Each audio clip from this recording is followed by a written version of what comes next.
Dois vizinhos. Mesma rua, mesma crise. Uma família consegue passar pelo 7º dia, comendo refeições quentes, mantendo-se aquecida, com água corrente limpa. A outra está na fila de um posto de gasolina às 3h da manhã, esperando que alguém troque baterias por dinheiro. O que os separou? Não foi dinheiro, nem um estoque massivo, apenas um princípio que muda tudo. A regra 80-20 para a sobrevivência.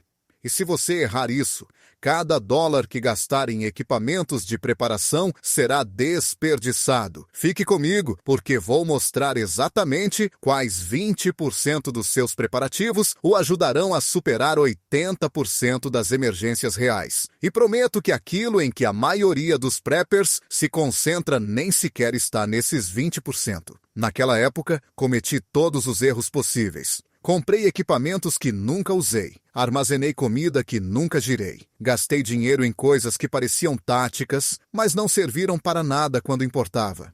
Ao longo dos anos, aprendi da maneira mais difícil o que realmente funciona. Não do YouTube, mas de tentativa e erro, do estudo de colapsos reais na Venezuela, Argentina, nos Balcãs, de blackouts no meu próprio bairro. E o que descobri é isto: a maioria dos preppers está se preparando para tudo e pronta para nada. Vejam o que quero dizer. Vocês provavelmente já ouviram falar do princípio de Pareto. O economista italiano Vilfredo Pareto notou que 80% das terras da Itália eram possuídas por 20% da população. Então ele olhou para seu jardim e viu que 20% de suas plantas de ervilha produziam 80% das ervilhas. Este padrão aparece em todo lugar. Nos negócios, 80% das vendas vem de 20% dos clientes. No seu armário, você usa 20% das suas roupas 80% do tempo. E na preparação, 80% do seu resultado de sobrevivência depende de apenas 20% do que você faz. O problema é que a maioria dos preppers não sabe quais 20% importam. Então, eles compram de tudo. 50 tipos diferentes de iniciadores de fogo, 18 mochilas de fuga, uma década de lasanha liofilizada. E quando a energia acaba por 3 dias, eles percebem que não conseguem encontrar a lanterna deles. O filtro de água ainda está na embalagem. E eles nunca aprenderam a cozinhar arroz sem uma panela de arroz. Isso não é preparação. Isso é fazer compras. E fazer compras não salva vidas. Focar nos 20% críticos, sim. Então, vamos começar com os primeiros 20%. Seu equipamento essencial. Quando digo equipamento, não quero dizer gadgets. Quero dizer o punhado de ferramentas que resolvem problemas reais em emergências de fato. E aqui está a verdade. Apenas 5 categorias importam: água, fogo, luz, ferramentas de corte e proteção contra intempéries. É isso. Todo o resto é redundante ou recreativo. Vamos falar de água primeiro. Você pode sobreviver 3 semanas sem comida. Você sobreviverá 3 dias sem água. Talvez no calor do verão ou se estiver trabalhando duro. Talvez um dia. Então a água não é apenas importante. É o primeiro item. Você precisa de 2 coisas: armazenamento e purificação. Para armazenamento, 1 galão por pessoa por dia no mínimo. Para uma família de 4 pessoas, são 28 galões para uma semana. Os water bricks empilháveis funcionam muito bem, assim como aqueles grandes recipientes azuis da loja de ferragens. Apenas certifique-se de que sejam de grau alimentício e os mantenha fora da luz solar. Mas o armazenamento acaba, então você precisa de purificação. Eu tenho um filtro Berkey em casa.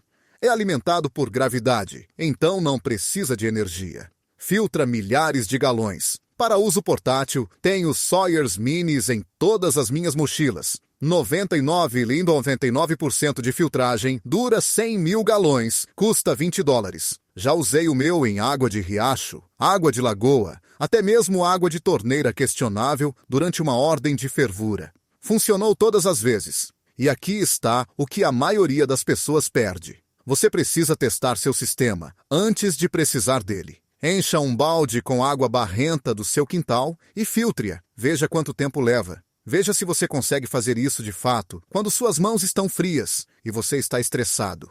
Essa é a diferença entre ter equipamento e ter habilidades. Fogo vem em seguida. Não para cozinhar. Bem, sim, para cozinhar. Mas isso é secundário. O fogo purifica a água quando seu filtro quebra. O fogo sinaliza para os resgatadores. O fogo te mantém aquecido quando o aquecimento acaba em janeiro. O fogo é psicológico. Quando tudo está desmoronando e você está sentado no escuro, um fogo te lembra que você ainda está no controle. Então, você precisa de redundância.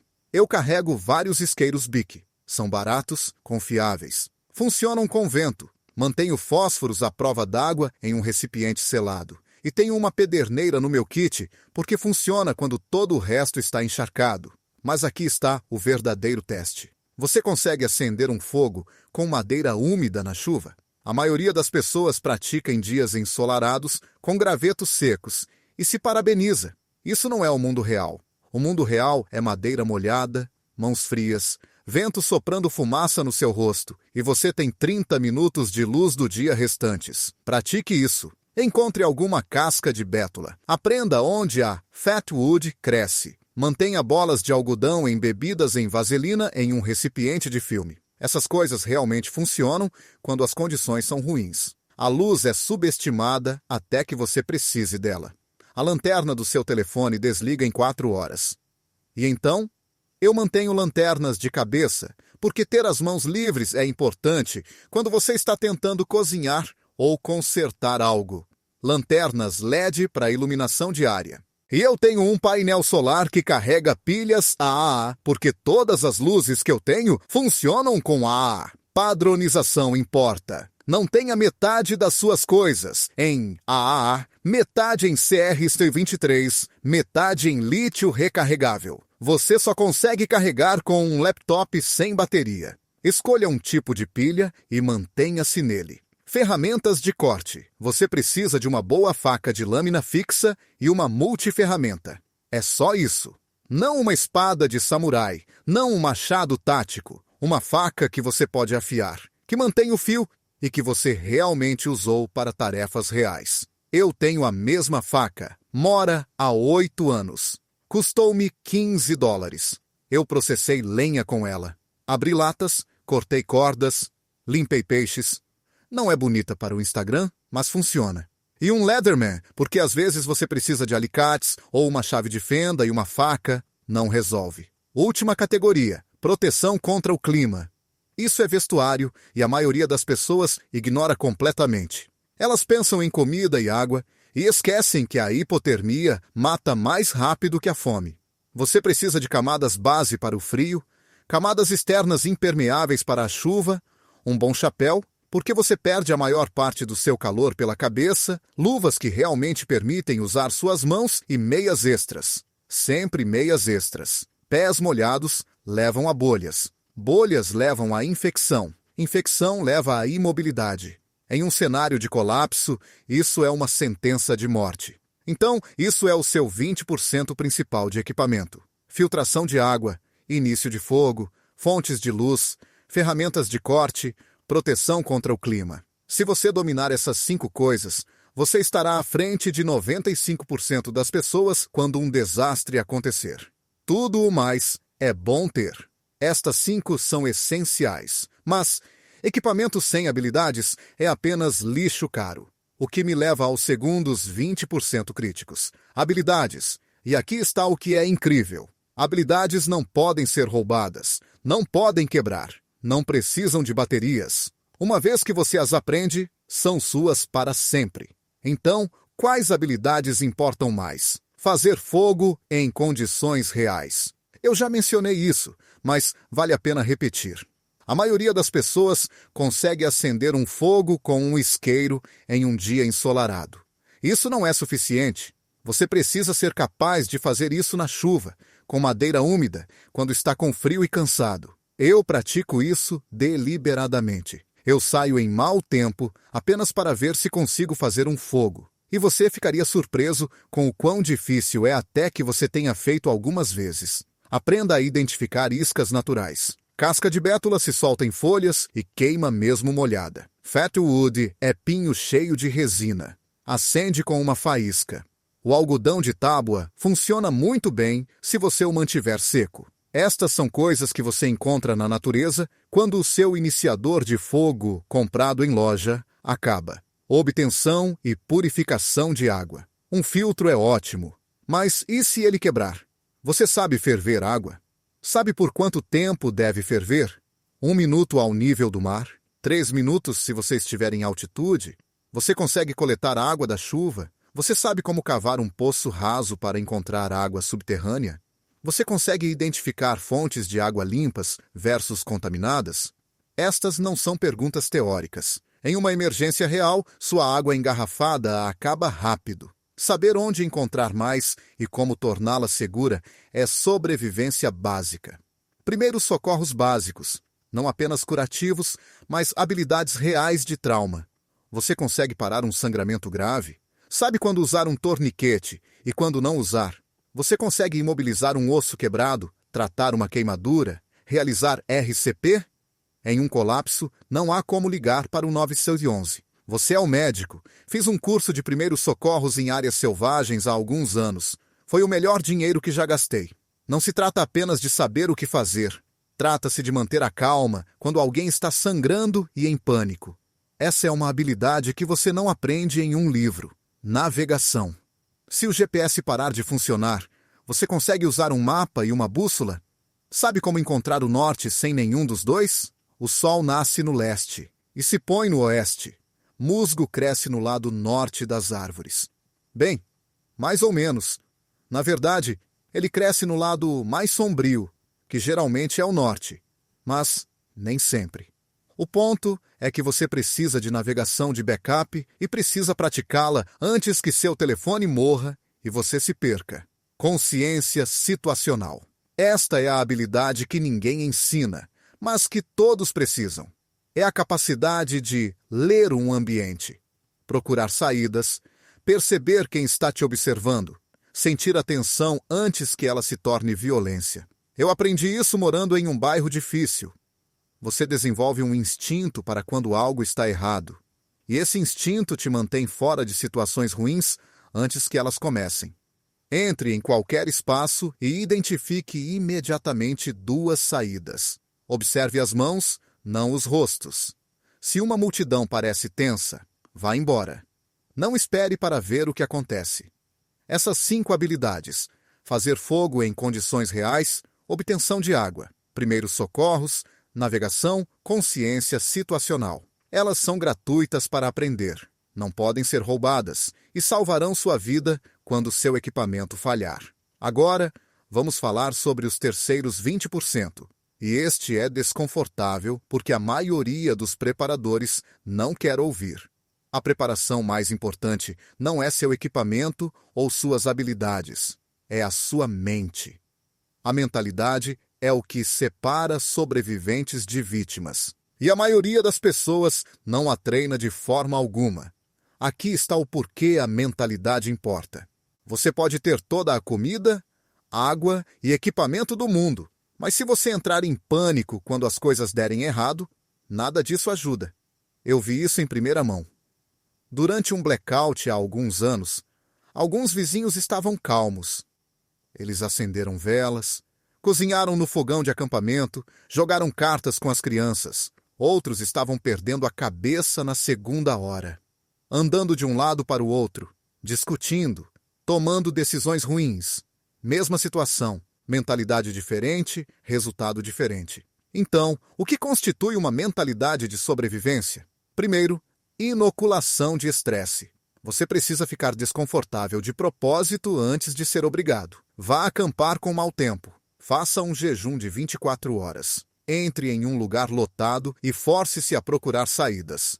Faça seu cérebro operar fora de sua zona de conforto. Porque a primeira vez que você sentir medo real não deve ser quando as apostas são vida ou morte. Eu faço um exercício de blackout com minha família 2 vezes por ano. Desligamos o disjuntor principal e vivemos sem energia por 48 horas. Não é divertido.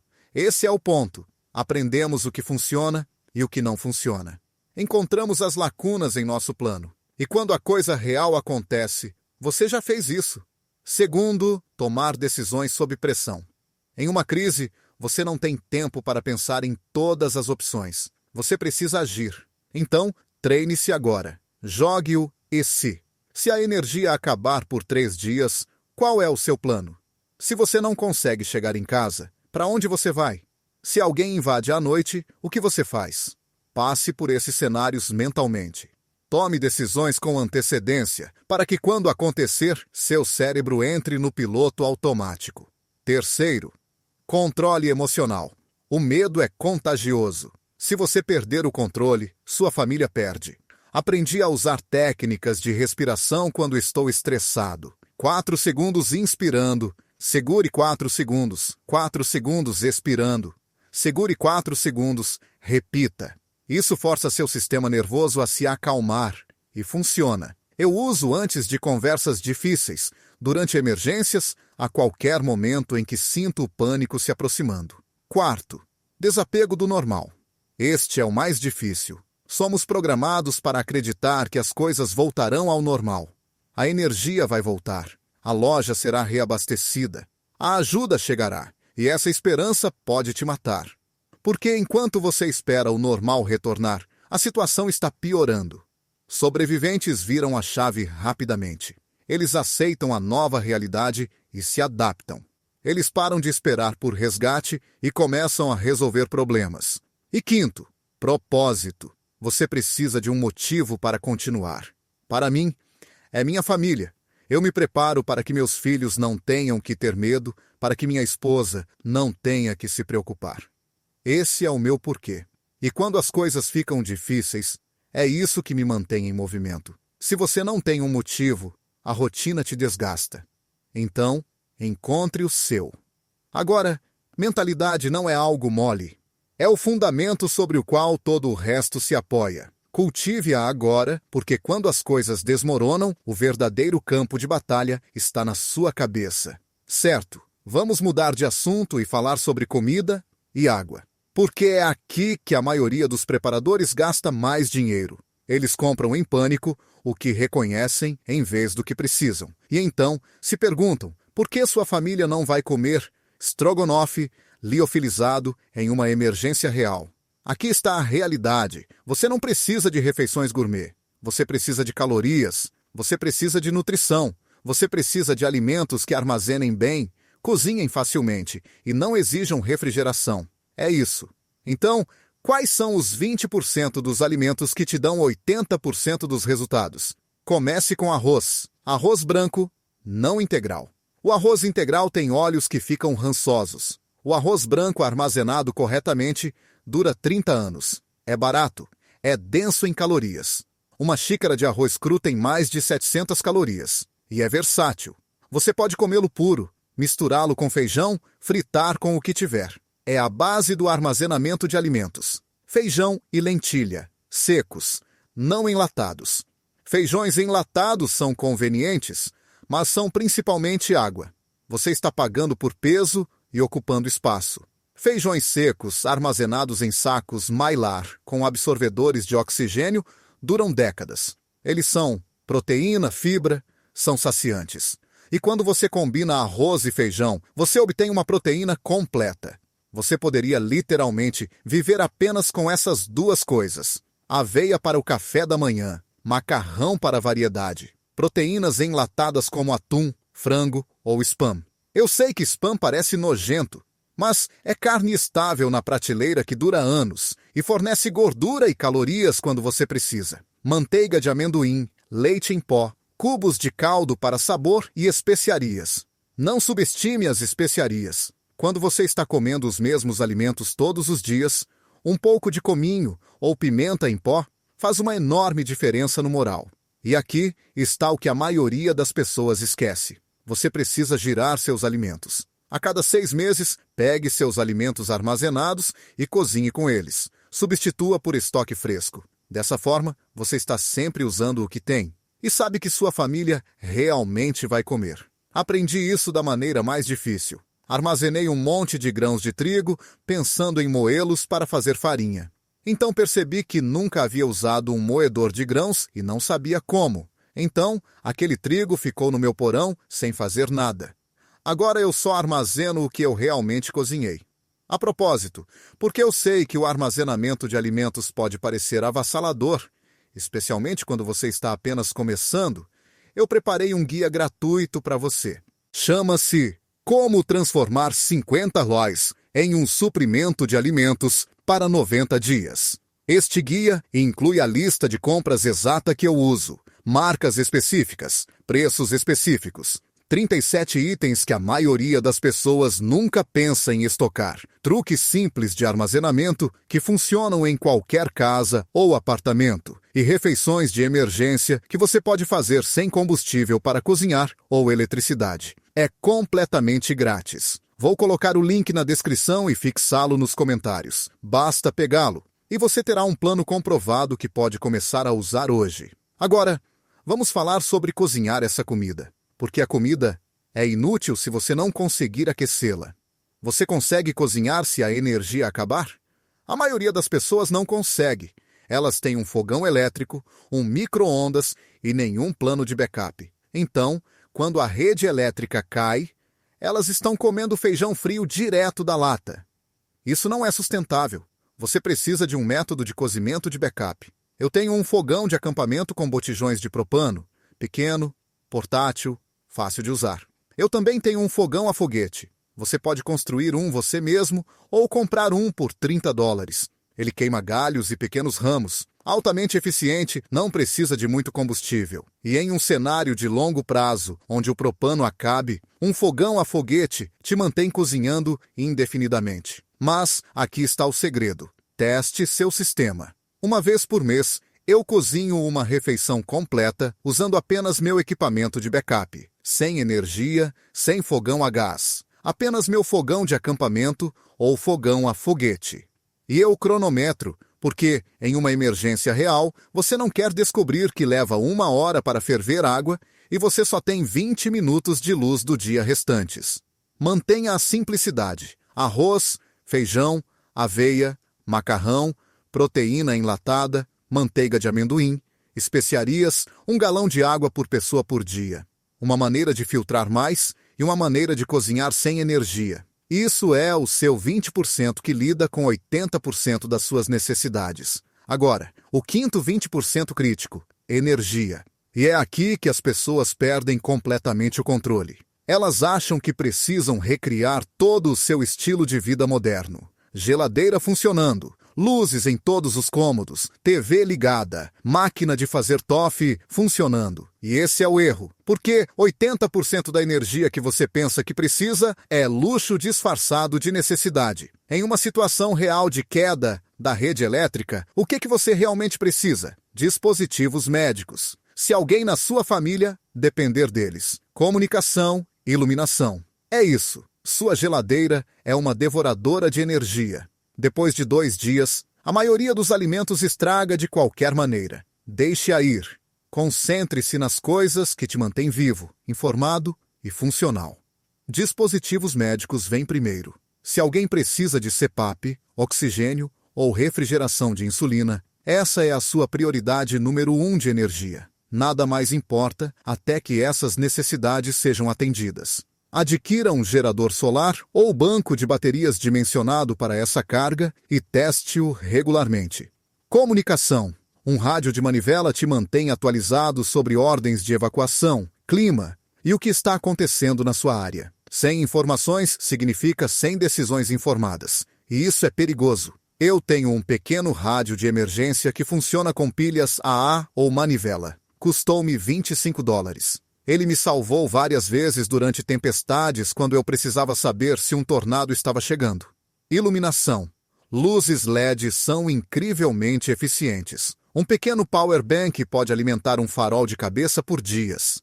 Luzes solares de jardim trazidas para dentro de casa funcionam muito bem. Você não precisa iluminar a casa inteira, apenas o cômodo em que você está. E use cortinas blackout. Luz visível à noite diz a todos que você tem energia. Isso é um alvo. Para carregar, eu uso um gerador solar Jacari. Não é barato, mas alimenta meus essenciais por dias. Telefone, rádio, luzes, laptop, se eu precisar. E com painéis solares, eu posso recarregá-lo indefinidamente. Mas aqui está o que eu não faço. Eu não tento ligar minha geladeira, minha TV, meu ar-condicionado. Essas coisas consomem muita energia. E em uma crise, o conforto é secundário à sobrevivência. Além disso, geradores são barulhentos. Se você liga um gerador a gasolina à noite, todos em um raio de meio quilômetro sabem que você tem combustível e energia. Isso não é seguro. A energia solar é silenciosa. O mesmo vale para um banco de baterias. A discrição importa. Simplifique. Priorize dispositivos médicos, comunicação, luz, pequenos eletrônicos. Isso é o 20% de energia que lida com 80% das suas necessidades reais. Todo o resto é distração. O sexto 20%, comunidade. E este é o que deixa os preppers desconfortáveis porque muitos de nós somos lobos solitários por natureza. Não confiamos nas pessoas. Queremos ir sozinhos. E eu entendo. Mas aqui está a verdade. Em um colapso real, o lobo solitário morre. As pessoas que sobrevivem são aquelas com um pequeno círculo de confiança. Você não precisa de uma milícia. Você não precisa de 20 pessoas. Você precisa de 2 ou 3 pessoas que são calmas, sob pressão, que compartilham seus valores, que trazem habilidades que você não tem. Talvez seja o mecânico do outro lado da rua, a enfermeira 2 portas abaixo, o cara que sempre tem ferramentas e sabe como usá-las. Essas são as pessoas que protegem suas costas enquanto você dorme, que compartilham informações, que te ajudam a resolver problemas que você não consegue resolver sozinho. Serei honesto, a comunidade é difícil. As pessoas entram em pânico, as pessoas roubam, as pessoas tomam decisões erradas. Mas, se você construiu relacionamentos antes que o desastre aconteça, você criou um buffer que a maioria dos preppers não tem. E esse buffer é a diferença entre conseguir sobreviver e não conseguir. Comece agora. Tenha conversas discretas. Descubra quem está prestando atenção. Troque ferramentas. Ensine uma habilidade a alguém. Seja a pessoa em quem as pessoas confiam, porque em um colapso, a confiança se torna moeda. E quanto mais apertado seu círculo, mais seguro você estará. E não se esqueça da comunicação digital. Em algumas áreas, aplicativos de bate-papo criptografados ou até mesmo redes de rádio amador se tornaram linhas de vida. Você pode não conseguir contar com toda a sua vizinhança, mas 5 preparadores conectados pela cidade compartilhando informações podem fazer toda a diferença. Comunidade não é apenas quem mora ao lado. É com quem você pode contar quando as coisas ficam sérias. Agora, vamos falar sobre os últimos 20%. Planejamento. Porque a maioria dos preparadores comete um de 2 erros fatais. Ou eles tentam planejar para todos os cenários possíveis e falham, ou se fixam em um desastre específico e são pegos de surpresa quando outra coisa acontece. Ambos os caminhos levam ao mesmo lugar, o caos. Mas preparadores experientes sabem disso. Você não precisa de um plano para cada possibilidade. Você precisa de um plano para os 80% mais prováveis de emergências. E esses se enquadram em algumas categorias principais: desastre natural, falha de infraestrutura, agitação civil, colapso econômico, emergência médica. Esses 5 grupos cobrem a maior parte do que você realmente enfrentará. Então, em vez de planejar para apocalipses zumbis ou invasões alienígenas, pergunte-se: o que é mais provável onde eu moro? E o que é mais disruptivo? Se você mora na Flórida, furacões são prováveis. Se você mora na Califórnia, terremotos e incêndios florestais. Se você mora em uma cidade, agitação civil e falha de infraestrutura. Planeje para as ameaças reais, não para as de Hollywood. E aqui está a chave. Não planeje por evento. Planeje por capacidade. Você consegue se abrigar no local por 2 semanas sem energia? Você consegue evacuar em 10 minutos se precisar?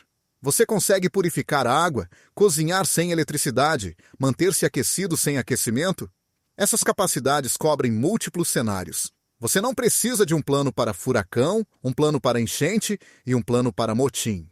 Você precisa de um plano sólido que lide com os fundamentos: água, comida, abrigo, energia, segurança, mobilidade. Domine esses 20% e você estará à frente de 95% das pessoas quando um colapso real acontecer. Agora, vamos falar sobre as últimas peças críticas. Os 20% que a maioria das pessoas negligencia completamente. Suprimentos médicos, comunicação e preparação mental para cenários de longo prazo. Suprimentos médicos. A maioria das pessoas tem um kit básico de primeiros socorros, curativos, Neosporin, talvez alguns analgésicos. Isso não é suficiente. Você precisa de suprimentos para trauma, torniquetes, selos torácicos, bandagens israelenses para sangramento grave, curativos para queimaduras, talas e medicamentos. Estoque medicamentos de venda livre que sua família usa. Analgésicos, antihistamínicos, antidiarreicos, xarope para tosse. Em um colapso, as farmácias são saqueadas rapidamente, e uma simples infecção pode se tornar fatal quando não há atendimento médico disponível. Eu também mantenho um guia médico impresso, porque em uma emergência não confio na minha memória. Quero instruções passo a passo para tratar feridas, ossos quebrados, choque e hipotermia. Conhecimento é ótimo, mas um guia de referência é melhor. Comunicação além da sua vizinhança. A maioria das pessoas pensa em comunicação face a face ou talvez walkie-talkies, mas em um desastre generalizado, ser capaz de se comunicar além da sua área imediata é enorme.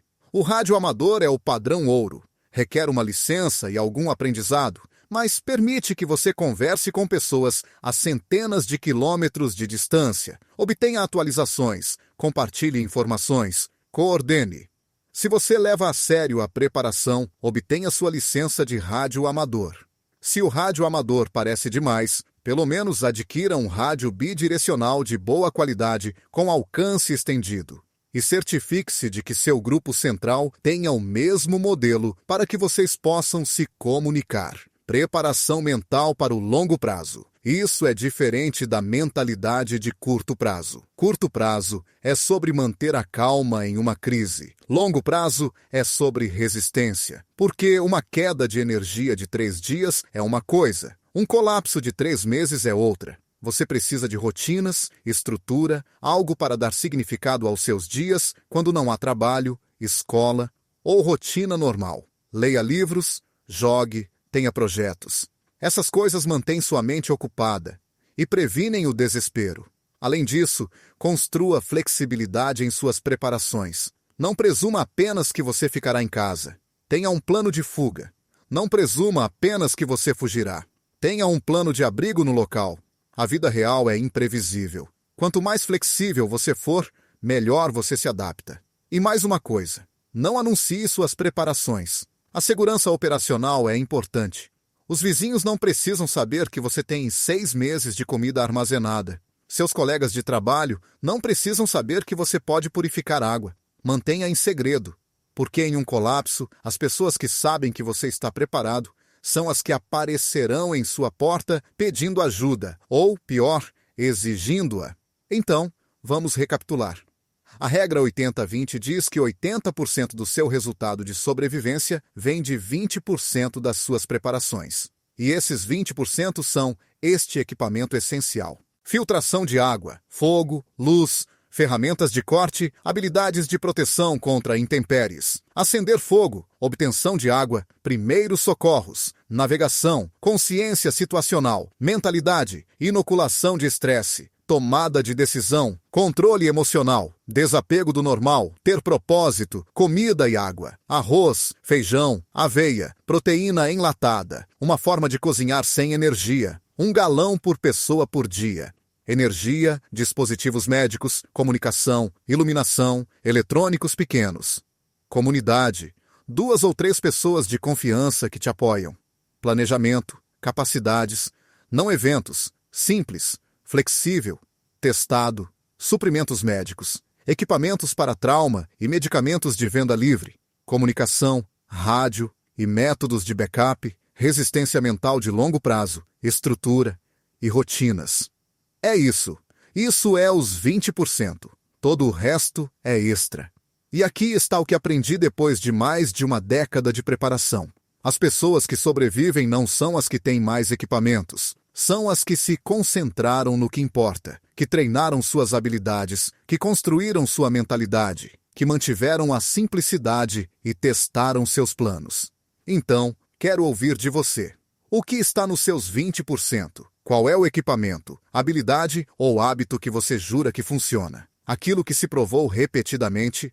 E tão importante quanto, o que você percebeu que era peso morto? Deixe nos comentários. Sua experiência pode ajudar outra pessoa a se concentrar no que realmente funciona. E se você ainda não pegou aquele guia gratuito, o link está na descrição. É como transformar $50 em um estoque de comida para 90 dias. Lista de compras exata, marcas específicas, sistema comprovado, completamente grátis. Basta pegá-lo e começar a construir sua base hoje. Se este vídeo te ajudou, clique no botão de curtir. Compartilhe com alguém que está começando a se preparar.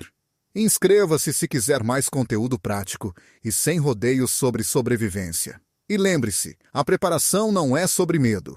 É sobre estar pronto para que você possa manter a calma quando todos os outros estiverem em pânico.